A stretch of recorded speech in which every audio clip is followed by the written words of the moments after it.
A Light Within Darkness Chapter 72, Fan Fiction by Azazyel. Upon the Craftworld, Iyanden, Kalnedor, scion of House Morathin, stood over the corpse of Farseer Iyanna Arienal and, more importantly, the shattered soul stone that was placed against her chest that was mounted on an ornate necklace that hung low into the cleavage of her dress.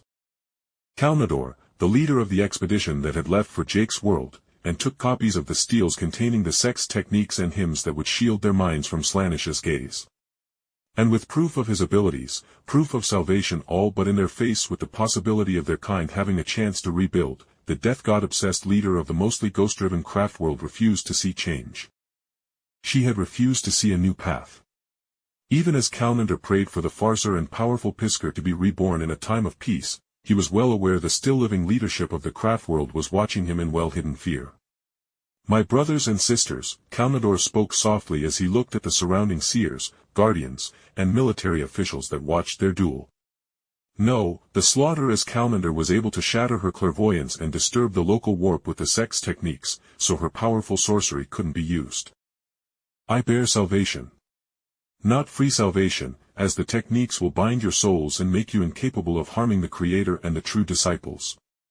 But no longer will Slannesh's whispers reach you, nor shall they take sips of your very soul's essence every time you feel emotions." Kalnedor continued and then slammed his hand on the table, denting it with his newfound pure physical strength. "The Eldar are dying now," he roared, looking at his fellow Eldari. "Every day, many of our people die to the great enemy, the Imperium, the Greenskins, the Great Devourer, and more," he said coldly, and the militant leaders could only look down in shame as this Craftworld was a ghost ship of its original billions, if not trillions of living people upon it, were cut in more than half, with the majority of their military force being wraith constructs that used the souls of the departed to fight their battles. The Eldari as a race were a spent people, the lives lost to the galaxy's horrors far outweighed the few Eldar being born, bringing a slow, inevitable extinction to the race. So Kalnedor reached over and placed his gloved hand on the large stone, almost tombstone-looking effigy that was engraved with glowing runes and glyphs that were the Sect's steel. "My brothers and sisters, what do you have to lose?" he questioned finally, and the 24 leaders of the Craftworld shared glances before an older male Eldar with red hair tapped the large table that separated them with his knuckles to get the attention of the room. "Your words bear many promises.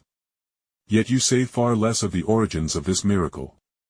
The old general of the Craftworld autarch leader spoke slowly as his wizened eyes that had seen countless thousands of years eyed his captain, who had come back from his mission so changed. Kalnedor shook his head as the bindings on his soul tightened ever so slightly in warning, and he wryly smiled as he responded. "The source of these techniques and teachings, although powerful, cannot withstand the great enemy's concentrated assault, so I cannot answer as to the source." Kalnedor took a breath as his fellow Eldar shared looks before he exhaled and tapped the stone one last time. "I came back to teach my people methods in which to save themselves from Slannesh's gaze.